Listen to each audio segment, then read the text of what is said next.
Hey, coucou! Qu'est-ce que le bilan Q pour ceux qui nous rejoignent? Bienvenue, merci de regarder cette édition qui n'a rien à voir avec la pornographie, désolée. Il faut ce qu'il faut pour faire venir les gens à la culture, il faut profiter du malentendu.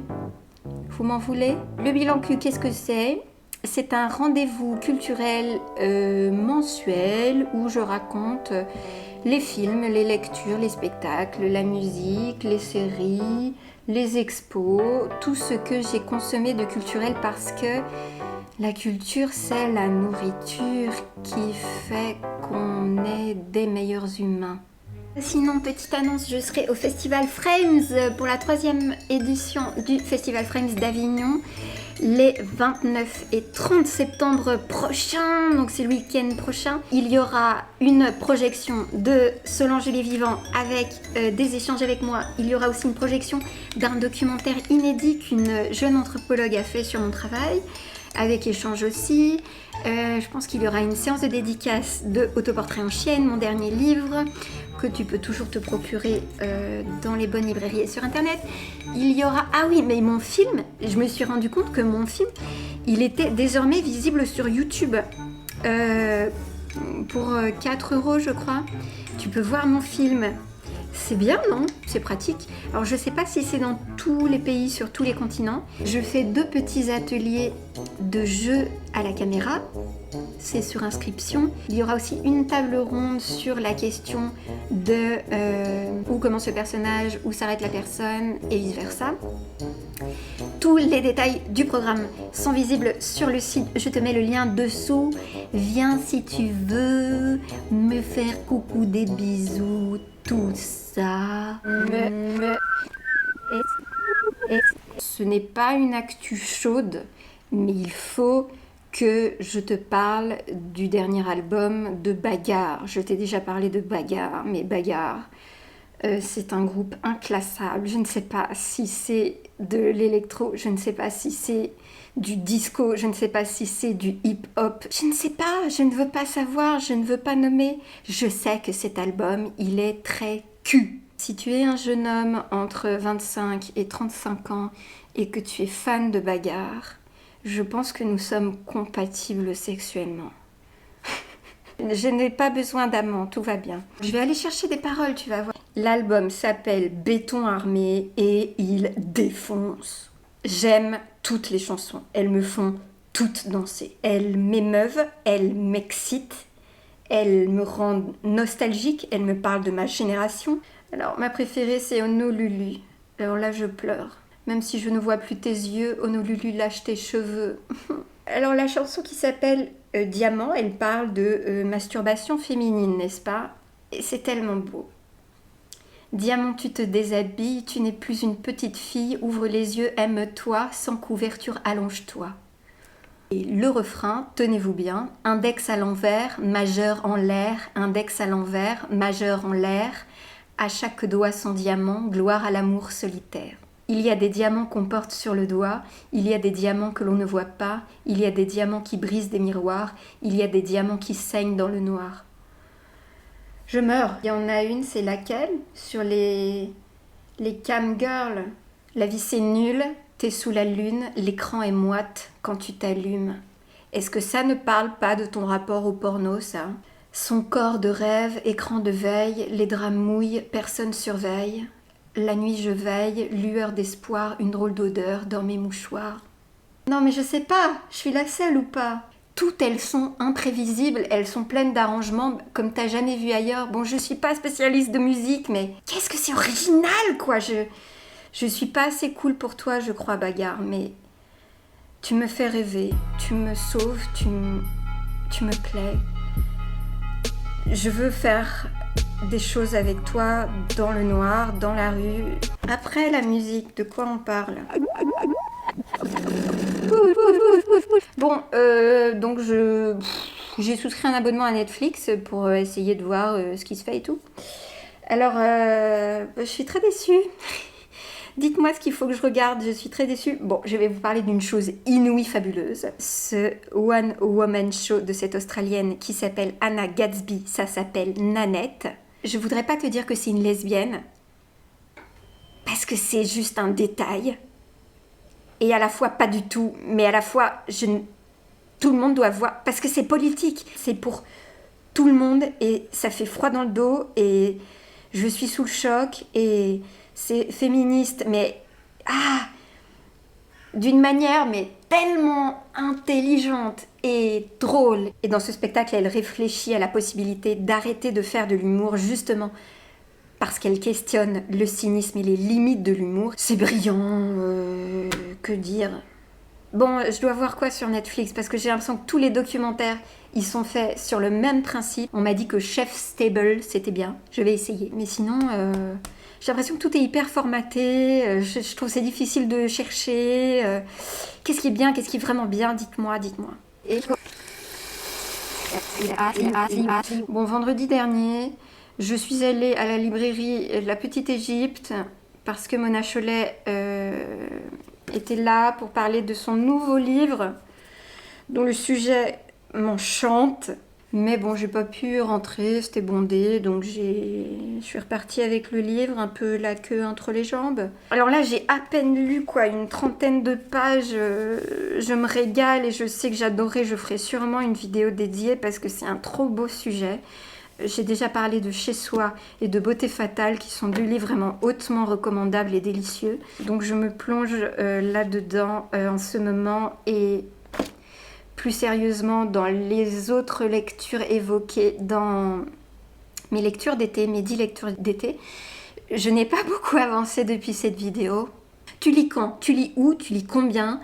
Dis-moi tout, je veux savoir et m'inspirer de toi.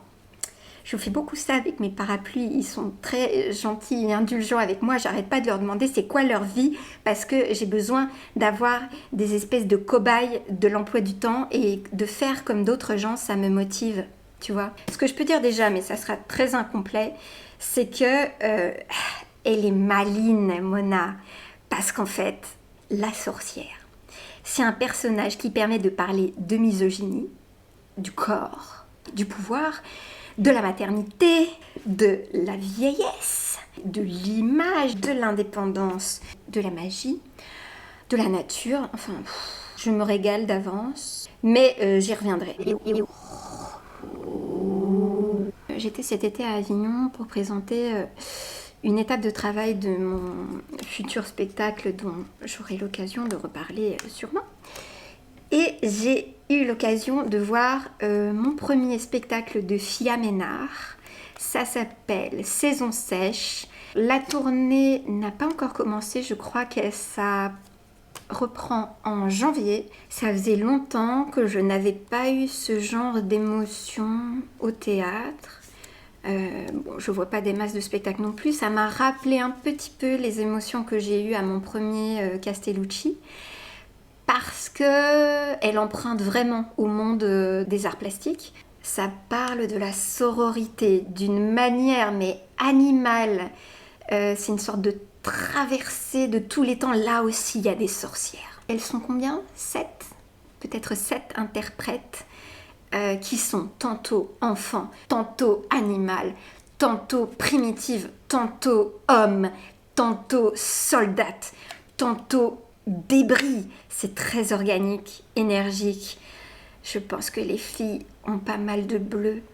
Il y a un petit passage de marche militaire qui pour moi dure un peu trop longtemps. J'ai très envie de le revoir, c'est dire à quel point j'ai envie de retourner le voir avec un homme et de partager cette expérience. Alors si vous avez aimé ma vidéo pas féminine, si vous êtes intéressé par les questions de la misogynie, c'est pour vous, enfin, c'est une expérience, je vous le recommande et dites-moi.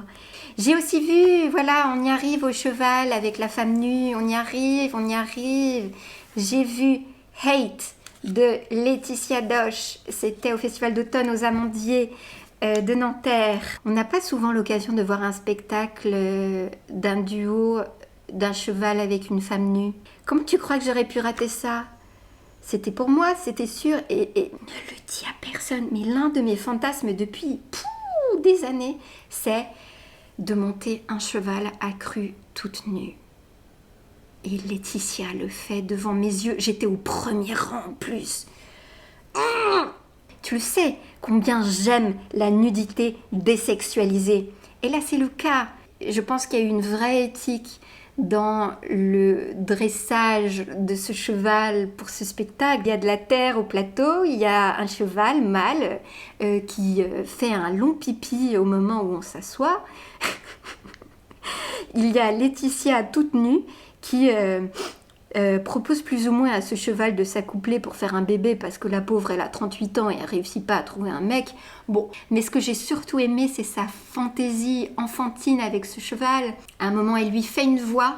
Donc il y a ce dialogue avec ce cheval, il y a ces jeux avec ce cheval, il y a ces embrassades avec le cheval, le jeu avec les carottes, parce qu'il y a tout le truc où on doit quand même récompenser le cheval, mais c'est très bien mené et géré. Alors elle chante, il y a Barbara Carlotti qui a contribué, je pense sans doute à la chanson de la fin, elle fait aussi un rap. Bon, après, mes petites réserves, elles sont liées au texte, je trouve qu'il y en a peut-être un tout petit peu trop, et à des moments, il y a un peu des clichés politiques, un peu gauchistes, un peu déjà vus. Il y a une vraie fantaisie par ailleurs et ça m'a fait retomber. Mais c'est son espace et tant mieux. Et on a vraiment l'impression qu'elle est dans son terrain de jeu, vraiment dans son bac à sable. Et c'est une petite fille avec son cheval et c'est jubilatoire. Et c'est vraiment une chouette expérience, je ne regrette pas du tout.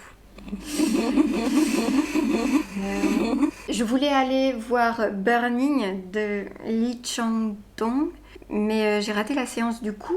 Je suis allée voir un film sur, tu sais, ce cannibale mythique des années 80 qui a mangé une étudiante de la Sorbonne. Donc ce documentaire a été fait par le duo ou le réalisateur qui avait aussi fait Léviathan, ce film sur la pêche que tu as peut-être vu, très organique, très en immersion. Cette fois-ci, c'est tout aussi expérimental, voire un peu trop conceptuel. Énormément de gros plans sur la tête de ce cannibale qui doit avoir aujourd'hui presque 60 ans, qui a eu un AVC, mais on ne nous le dit même pas dans le film, mais on comprend qu'il est très diminué. Il est donc retourné au Japon, il vit chez son frère qui s'occupe de lui. Moi, j'avais eu la chance de tomber sur un reportage, ça devait être sur les docs, sur France Culture, sur cette histoire de cannibale et de cette étudiante et tout. Parce que c'est un peu fascinant le cannibalisme, non ? Le film est un peu âpre, un peu chiant. Je me suis un peu ennuyée. Mais, je sais pas, c'est quand même un ovni, quoi. Bon, je pense pas que vous allez aller le voir parce que c'est un peu difficile. Donc je peux déjà te dire que le frère est quasiment aussi taré que le cannibale parce il s'enfonce des trucs dans le bras, il s'attache avec du fil barbelé. C'est une drôle de famille, quand même. Moi, je pensais qu'on aurait plus de documents de l'époque sur le fameux incident de cannibalisme. À un moment, il feuillette le manga qu'il a lui dessiné de son histoire parce qu'apparemment, c'est un cannibale qui a un peu fait fructifier son histoire en vendant une BD où il dessine le crime commis, quoi. Parce qu'évidemment, pour lui, c'est lié à la sexualité. Il commence par manger la fesse de cette pauvre étudiante Renée. Et il est bien conscient de l'ignominie de son acte, mais il kiffe, quoi. Il kiffe manger de la chair. Il y a eu la ressortie de Thelma et Louise, c'est bien. Moi, je ne l'ai pas vue. Je voulais y aller. J'ai peut-être encore un peu le temps. Si tu me dis que c'est bien, j'irai le voir. Bon, j'étais un peu tentée par... Ah oui! Il y a le prochain Gaspard Noé qui sort. Faut que je voie la bande-annonce. Attends. Ça s'appelle quoi? Climax. Vas-y, vends-moi du rêve.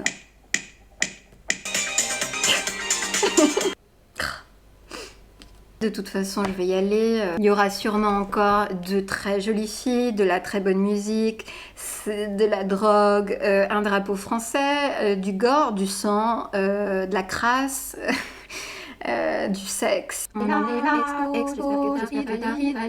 C'est vraiment beaucoup trop triste que la Maison Rouge, elle ferme. C'était un lieu que j'adorais, où il y avait des artistes zarbi, où il y avait des choses réjouissante. Et donc je suis allée à la dernière expo sur l'envol ou le rêve de voler J'aimais beaucoup le sujet, mais comment dire, qu'est-ce qui m'a vraiment plu? J'ai bien aimé les petits films rigolos du Suisse Roman Signer ou Signé. J'ai bien aimé prendre la position de la personne qui peut voler. Ça, c'était ludique et les enfants, je voyais les enfants qui adoraient, ce qui est toujours un bon signe. J'aime toujours bien les photographies assez comiques de Philippe Ramette. J'ai bien aimé les photographies de Lucien Pellen là, qui font l'affiche. C'était plein de petits clins d'œil poétiques, certains très techniques aussi. Mais je suis ressortie un peu déçue, mais c'est gratuit pour les chômeurs et les intermittents, donc c'était à peu de frais. Mais voilà, je voulais surtout te parler d'une photographe dont je suis tombée raide dingue. Mais alors, je suis pas allée à une expo, je l'ai découverte sur Instagram. Elle s'appelle Julie Blackmon. Elle a 52 ans. Elle est américaine. Et je suis hypnotisée. Quand j'ai découvert ces photos, j'ai vraiment eu un truc à l'âme. Ça m'a fait une émotion, mais assez indescriptible. C'est souvent des mises en scène très chargées, mais très soignées, avec beaucoup d'enfants, avec une sorte de chaos organisé. Ce sont généralement des moments oisifs. Et tu sais, il se passe plein de choses. En fait, ça me ramène à un temps de l'enfance où il y avait plein d'insouciance, où en gros, tout ce qui comptait, c'était de savoir à quoi on allait jouer. C'est un peu les enfants qui ont le pouvoir sur le monde, quoi. C'est un peu la vie vue à travers les yeux des enfants, mais moi je suis pas une grande fan de Wes Anderson.